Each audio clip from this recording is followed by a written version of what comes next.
amazing audience. We are live with the legend, the man, Harrison Painter. He's done something today that's been pretty fascinating. He is the 33rd person back to back consecutively in one day. Not him just being the 33rd, but the fact that he organized all of this together with Sarah, right? Man, we got some great people out here today. Wow, and this is not just random. These are some amazing people. History makers, authors, coaches, small business, non-profit. Wow. We put this together in 12 hours. I am sure about that, right? And just to see this happen is mind-blowing. Thank you very much, my friend. You're so welcome. Thank you. This was incredible. So tell me, which of your talents is responsible for us connecting at this specific time in history? Networking, I think, right? Building community. I've always considered myself a community builder. We're getting very, very serious this time around about it. We want to take Facebook and bring it to real life.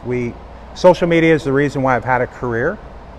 I'm very, very grateful for it, but we're in a phase now where we've got to start bringing it back to real life because we've gone a little bit too far where the relationships have become very thin online. So now we've got to go back to making them more real. And what you're doing is a huge part of that. Yeah, I appreciate what you are doing. I wouldn't be able to thank you enough, but how or who did you learn that skill from? That skill of being that supporter, if you would, because you've supported right through. Who did you learn that from? Well, honestly, a guy named Ken Ratowski in Los Angeles. He's the founder of a group called Metal in Los Angeles, Media Entertainment Technology, AL to make it sound cool. Yeah. He's also currently the host of something called Voice of Disruption. It's his new podcast video piece. But I was part of a group called Metal, really powerful group. It was really about networking, taking away ego, it was incredible all the way through. Well, that is amazing, my friend. That is amazing. Tell me, why would you suggest to other people that they do that they create scenarios where they can support as well?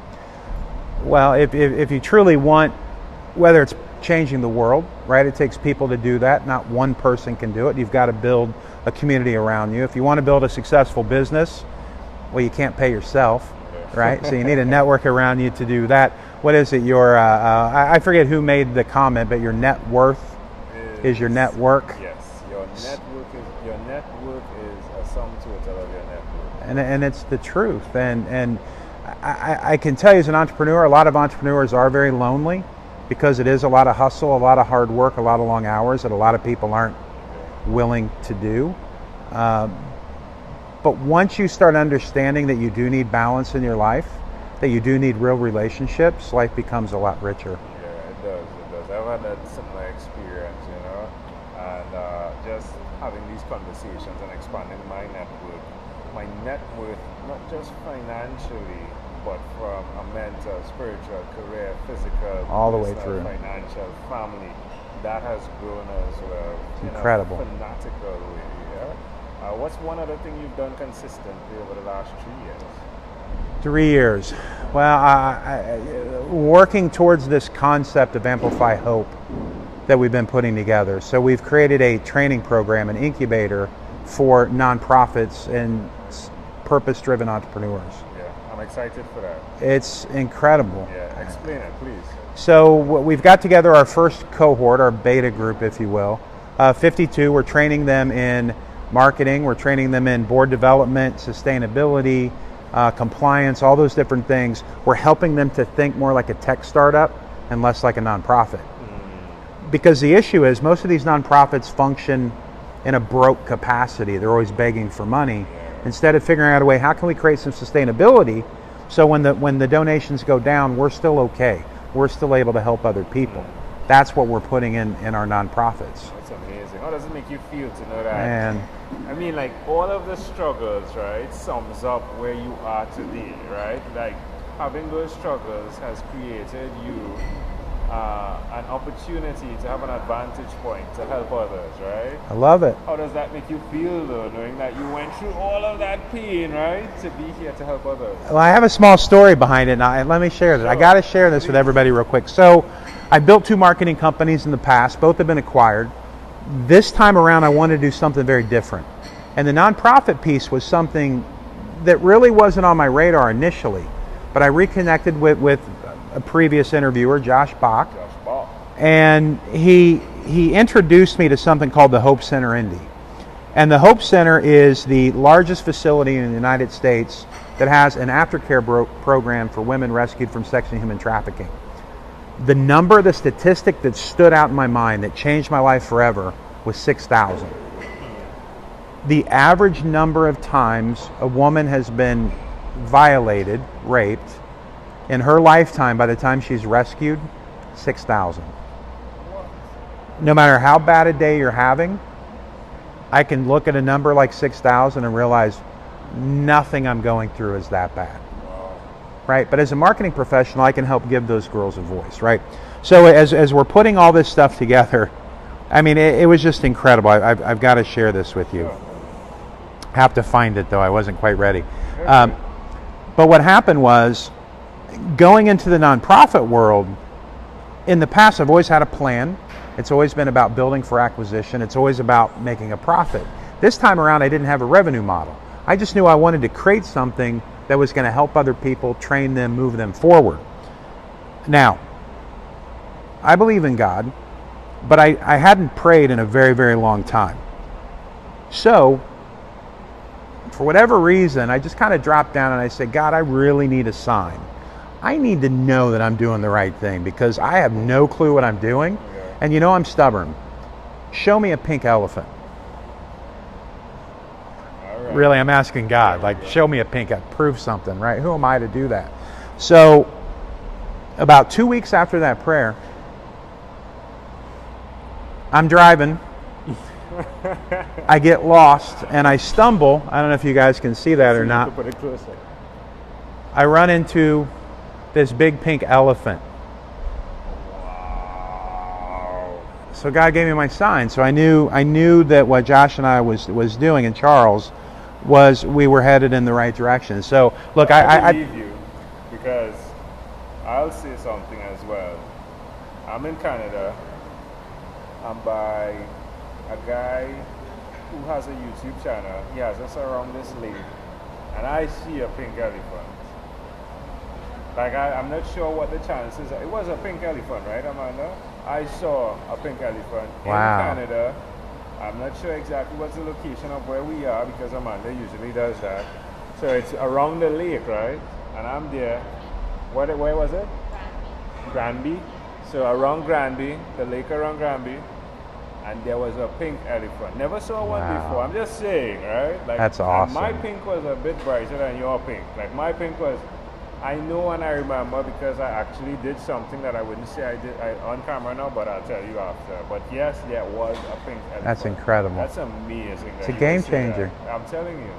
I'm like, where should I put money now? Because it's confirmation, right? It is. And it was at that moment, because I'm a control freak, but I literally said, not to be cliche, but it was my Jesus take the wheel moment of, look, I'm giving it up. I'm serving. I'm doing whatever it is that you want me to do with this. You let me know, and I'm there. And that's what led us to where we're at right now. That's fascinating. That's fascinating. Wow. All right. Where can people reach out to you? Where can people find out more about what you do? I'm all over the interwebs, at Harrison Painter. Pretty much every social platform there is. And amplifyindy.com as well. And we're actually building the Amplify Hope Association website now. So we're actually creating a certification program for nonprofits. That's a good idea. Love that. Let's switch gears. Let's do it. I invite you into my time machine that is surrounded with beautiful, warm, blue Caribbean water. I'm ready for that. All right, so what is your earliest childhood memory? My earliest childhood memory, I'll tell you, first grade.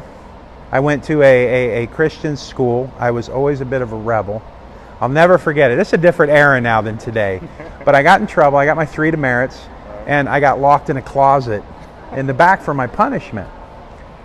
And I just remember sitting in that closet going, what am I doing here? What is happening to me right now? But I remember it plain as day, being locked in that closet. Why do you think that memory is so clear? Well, I to be honest, so I've suffered throughout my life with social anxiety disorder.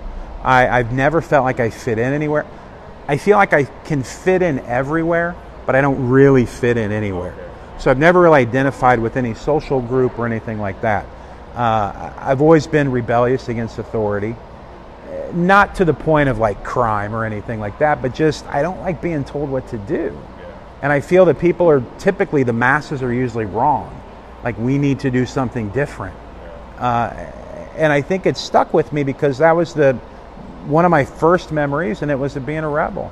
I was born that way. Do you see it connecting to who you are today? Oh, 100%. 100%. Because I'm still a rebel today. Sorry, can I offer an interpretation to the thought picture you created in my mind? Absolutely. Sometimes in life, in transition, a question is necessary, right? And to see that you needed to be locked away in your dark time, if you would, right? To ask that question, what am I doing here? But now to see the connection of you being in that place where you're getting it and you're asking for the pink elephant, right? And again, a question, right? And that you would drop everything and just ask, hey, God, what I'd like to see a sign here. It's amazing how that happens. So I would suggest get those questions in and continue to get them in. Keep them going. In your silent space, in your closet, if you will. Yeah? Love it. Love it. Beautiful. Love it. If we fast forward to when you were 12, what was your favorite song? That would have been 1982. It probably would have been, I was a big Kiss fan at the time, so probably Ace Frehley, Shock Me. Yeah, Shock Me. Shock Me? Big song. Yeah. I'll definitely listen to that song. I'm sure it connects. All right, well, we've arrived at our destination, but before we get off of this time machine, there's a small declaration form, so it's yes or no. Let's do it. A bit more. He's been hearing these questions for the entire day. he got to practice. So I'm ready. Have you chosen someone to pass on your skills to? I think that's what the Amplify Hope program is. I've done it with my kids for sure, but I think the Hope program is the extension of that. Are you married? I am. How many children do you have? 2, both girls. Do you believe in God? Absolutely. Do you have an inner circle of friends? Absolutely. Do you watch TV for more than 3 hours a day? I do not. How about 3 hours a week? 3 hours a week? Absolutely, What yeah. about screen time, the phone and or the computer? Is it more than 8 or less than 8? I'm attached to that 24 hours a day. Yeah, I saw that. Arson, if you had to share with us your own unique real statement, a statement that represents who you are, what would you say that is? Purpose driven, 100%. Love it. You read that book by chance, Rick Warren? Purpose Driven? I haven't. All right. Arson, thank you for being on Thank What you. Is Inspired. Before we leave, is there anything else you'd like to share with our amazing audience? Be a rebel. Do what it is that you want to do. I mean, I see too many people living a life of, we have a happiness problem in this world, and people need to choose to be happy, and we're not choosing it enough. And we're focused on building a network that truly is abundance mindset people that are happy. Love it. And we want to spread that everywhere we can. Love it. Well, you definitely spread it in my life today, and I appreciate that tremendously. Harrison Painter, thank you for being on What Is Inspired, sir. my 12-minute Thank convo you. at Angel Jones. Boom, Teddy Tree!